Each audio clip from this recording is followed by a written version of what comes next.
Entonces Cristóbal Colón llega a América, llega por las islas y por el estrecho. Si usted llega por las islas, por el Caribe y por el estrecho de Panamá, le queda muy difícil imaginarse que al norte existe un bloque terráqueo gigantesco, lo que hoy es Estados Unidos y Canadá, y que al sur va a existir un bloque gigantesco, que es lo que es la América del Sur. Entonces se demoran un montón en entender eso. Pensaron que habían llegado a la India, por eso se llaman indios.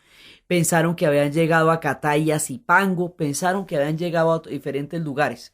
Pero descubren un mundo con unas civilizaciones absolutamente impresionantes. El mundo mexicano llevaba siglos de formación a partir de la raíz de los toltecas. Ellos habían creado capas y capas de civilización que desplazaban los centros de poder hacia Tikal, hacia México, hacia lo que era la gran Tenochtitlán. Tenochtitlán llegó a tener 1 millón de habitantes. Tenochtitlán era una ciudad prodigiosa, los reinos de Teotihuacán, toda la cosmovisión de ellos, el mundo de sus calendarios, su matemática, todo. Van a descubrir un mundo impresionante tanto en Mesoamérica como en el mundo inca, que por el sistema de postas era capaz de comunicarse en 24 horas entre lo que hoy es Lima y Santiago de Chile. Por las postas que tenían su numeración, que tenían los quipus, descubren unas civilizaciones muy poderosas y entran en contacto con lo que desde entonces se llama el Nuevo Mundo. Una vez más, se llama el Nuevo Mundo para los europeos, porque nosotros llevábamos miles de años existiendo. Se llama así desde la mirada de los europeos. Entonces, como los europeos empiezan a escribir la historia, las cosas se llaman como ellos las ven. Entonces, el mundo de ellos era el viejo mundo y este es el nuevo mundo. Entonces, entran en contacto con esta civilización, pero como España tiene un proyecto cristiano, y es precisamente el catolicismo lo que les da a ellos la fuerza de unidad, la evangelización se vuelve un proyecto capital de los españoles. Así que el mundo indígena, el mundo original de los incas, de los mayas, de los aztecas, de toda esta gran tierra hasta los patagones, pasando por los taironas, todo ese mundo va a ser cristianizado a la fuerza. Y al cristianizarse, y al entrar en combate con los que poseían las armas de fuego y los arcabuces, y al entrar en contacto con la civilización española, la destruyen.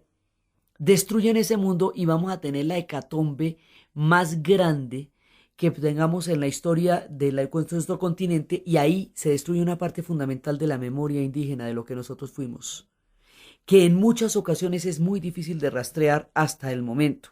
En la historia todo tiene retorno, pero hasta el momento. Entonces, las grandes civilizaciones, que algunas datan desde hacía más de 2000 años, empiezan a eclosionar por las enfermedades que trajeron también, frente a las cuales no había ningún antídoto ni cura.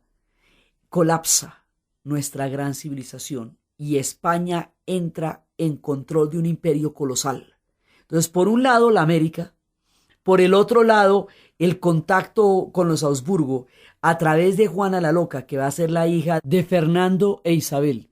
Ella va a casar con Felipe el Hermoso y ellos van a tener un hijo que es Carlos V, y ese tipo va a tener un imperio donde no se oculta el sol, porque van a juntar los dos reinos europeos, van a llegar hasta Filipinas y van a llegar a América.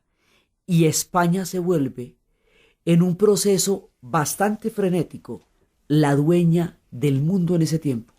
La era de los descubrimientos, todo lo que va a ser el viaje de Magallanes, que terminará Sebastián Elcano dándole la vuelta al mundo, la llegada de Pedro Álvarez Cabral hacia el Brasil ya en 1500, la llegada de Cortés a México, de Pizarro al Perú, todo ese ciclo por el cual se va descubriendo todas esas partes del mundo, van a hacer que la ruta de la seda, el Mediterráneo, la era de las caravanas del tiempo de la Arabia Feliz, todo eso se vuelvan rutas interiores.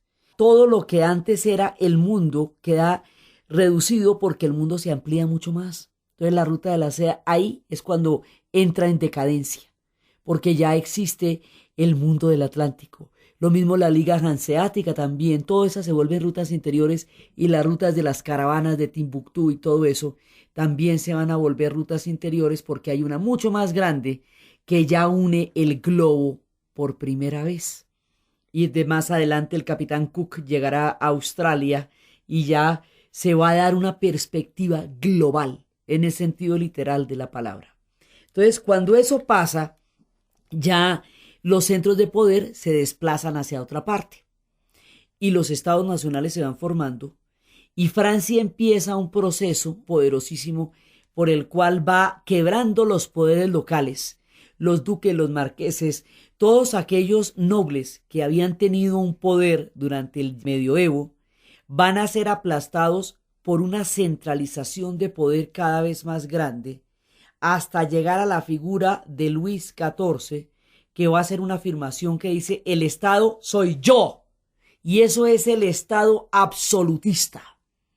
Pasaron los tiempos en que Francia había desarrollado una cantidad de luchas, desde los reyes malditos, de los Valois, de los Capetos, de las peleas con Inglaterra, de los poderes locales, hasta que todo se va a concentrar en la figura de Luis XIV, el Rey Sol.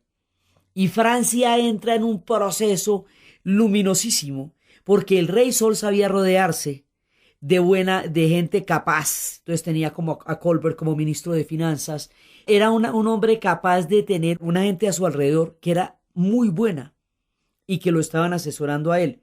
Entonces él crea el absolutismo monárquico, por un lado. Entonces tenemos el fenómeno de los estados nacionales.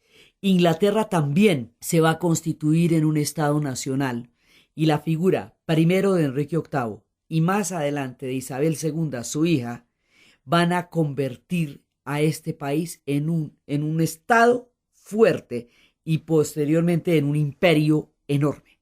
Entonces, estos 4 países, Portugal, España, Francia e Inglaterra, son los primeros países que llamamos estados nacionales. Más adelante el mundo se va a convertir en estados nacionales. Ahora no hay sino 4 y el resto son reinos. Y eso es lo que está pasando en este lado de Europa.